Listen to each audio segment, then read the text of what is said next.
सबका नंबर आएगा। तो नमस्ते, ये है 3 minutes with unofficial Himanshu और हमारे साथ में है राजेश सर। सर को लगभग सभी लोग जानते हैं, मध्य प्रदेश इंडिया लेवल पर सब लोग जानते हैं। सर, जो अभी इतना लंबा सेशन हुआ, इतना बड़ा सेशन हुआ, जो फ्रॉड्स हो रहे हैं, जो आईटी रिलेटेड फ्रॉड्स हो रहे हैं, उसके लिए सरकार और आप जागरूक करने में लगे हुए हैं लोगों को। लेकिन सर, लोगों को आप क्या मैसेज देंगे कि बेसिक चीज़ है कि इससे तो लोग बच के रहें कम से कम, या ये चीज़ करना शुरू कर दें लोग? देखिए, सबसे इंपॉर्टेंट ये है कि हर अज्ञात और अनजान को संदेह की दृष्टि से देखें, उसको वेरीफाइड करें। अननोन फ्रेंड रिक्वेस्ट को एक्सेप्ट नहीं करें, अननोन वीडियो कॉल को रिसीव नहीं करें, अननोन लिंक पर क्लिक ना करें, अननोन एपी के फाइल को डाउनलोड नहीं करें, अननोन वेबसाइट को बिना वेरिफिकेशन के इन्वेस्ट ना करें।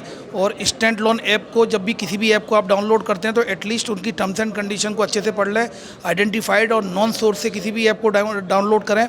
गूगल से कभी भी कस्टमर केयर का नंबर ना लें, क्योंकि customer care service number, helpline number कभी भी डायरेक्टली गूगल से नहीं लेना है। और इसके अलावा फिर भी अगर आपके साथ साइबर फ्रॉड हो जाए तो 1930 नेशनल साइबर हेल्पलाइन नंबर है, उस पर कॉल करें। अगर आप इंदौर के विक्टिम हैं तो क्राइम ब्रांच इंदौर ने साइबर हेल्पलाइन नंबर जारी किया है 7049124445।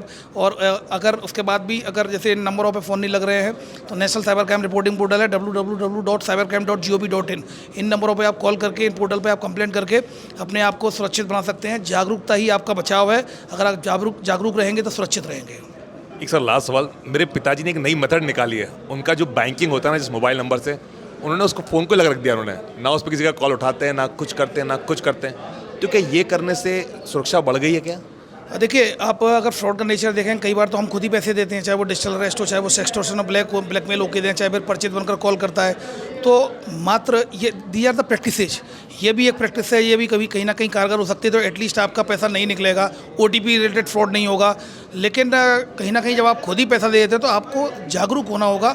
ये भी एक टैक्टिक्स है, व्यक्ति को कई प्रैक्टिसेज मतलब उसको अप्लाई करनी होती है, कई प्रैक्टिसेज। तो ये भी इट्स आल्सो एक गुड प्रैक्टिस कि अपना ई बैंकिंग वाला मोबाइल अलग है और दूसरा जो कन्वर्सेशन का मोबाइल अलग है। तो डेफिनेटली ये भी आप कर सकते हैं, बट सर्टेनली आपको जागरूक रहना होगा। जागरूकता ही एकमात्र बचाव है।